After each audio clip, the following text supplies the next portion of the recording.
etc.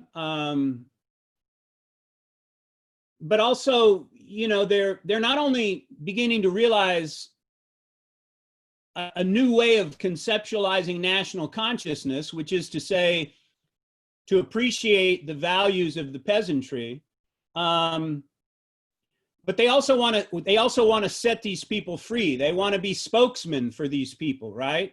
And again, notice, and I forget who said this earlier. Maybe it was Stephanie, but they really don't. They've come to really hate the autocratic nature of Russia, and they see it as counterproductive. And in a sense, then, I want you to see that they really do kind of turn their back on their class. I mean, this is class betrayal, right? Volkonsky, of course, was a friend of Nicholas I. You guys know the story. Grew up in court, you know, played with Nicholas when Nicholas was a child. Volkonsky was 9 years older than he was, etc. But the way that Nicholas I interprets this, the betrayal of the Decembrist revolution, so to speak, was so personal and so thorough that he banished Volkonsky to Siberia, essentially for the rest of his life, to never return. He did return eventually, only after 35 years or something like that. But the point here is that this is a very serious affront to most of the aristocrats. Keep in mind, the children of 1812 aren't all of the aristocrats. It's a smaller umbrella, and the Decembrists are even smaller under that umbrella, right? So in a way, this is a betrayal of Russia. It's a betrayal of what Russia, the state, was. It was a betrayal of this autocratic, aristocratic social system. And now, of course, you're not only saying, hey, we ought to look to the peasants culturally, but you're saying we ought to emancipate them. And oh, by the way, let's have a constitutional monarchy. Let's limit the power of the czars. Let's limit the power of the state. Let's give the people say, right? Well, how did that go over? And the answer is it didn't go over very well.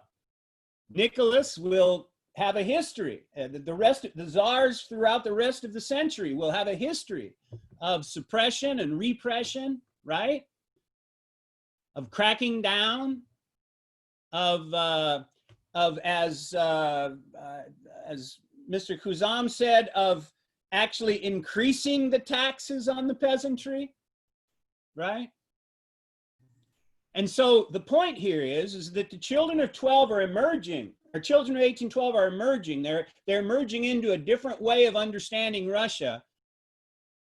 And they won't be coming back to autocracy. They will still appreciate their own aristocratic kind of background. And it's not like they're throwing all their money away. In fact, to the contrary, they're staying attached to their money if they can, although in the case of Volkonsky, that couldn't happen. But I mean, the point is that what we're going to now see from, I say now, I don't mean now from here on, but I mean, if we're looking at Russian history from, say, the 1815 on, what we're going to see for the next 100 years are several deviations from autocracy that eventually, of course, will result in a revolution. But one strand of that will be this strand that the Decembrists introduce, and then another strand which will be similar to it will be Slavophilism, the Slavophiles, and here I'm kind of tipping you off about where we're going.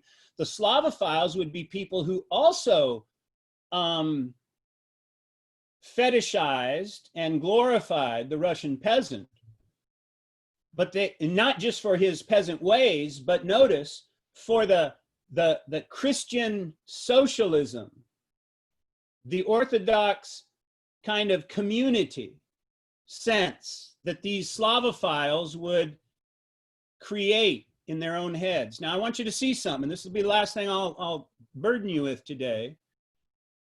But I want you to see that whether we're talking about the children of 1812, or we're talking about the Decembrists, or in future talking about the Slavophiles, I want you to see something, and that is that all of these people are projecting onto the peasantry.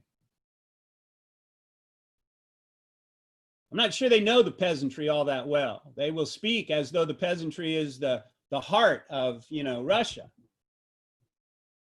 One of the interesting things that'll happen by the end of this class, by, module 6 or so, is we'll actually get to a point where the peasants weren't appreciated anymore. They kind of, by the time the revolution comes around, they'll lose all this cachet that we're talking about, and they'll just become the dark people again, misunderstood, not seen, underappreciated.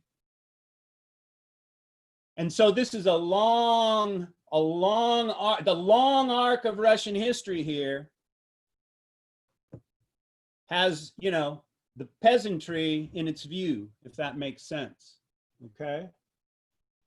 As for Pushkin, what's important about him, of course, is his role in the building of a national language, a simplified national language that the regular people can understand.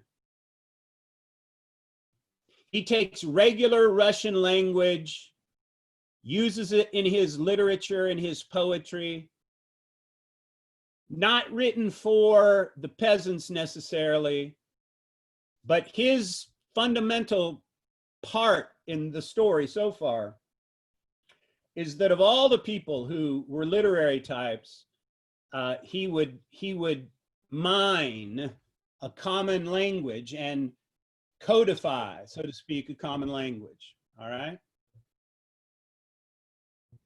All right, well, that's all we have time for. I'll see if I can do about these breakout rooms on Friday, but have a great day. Sorry I scolded you a little bit. It might happen from time to time. It's not personal, but we'll see you around. I'm gonna shut this puppy down. Got to go to my next class.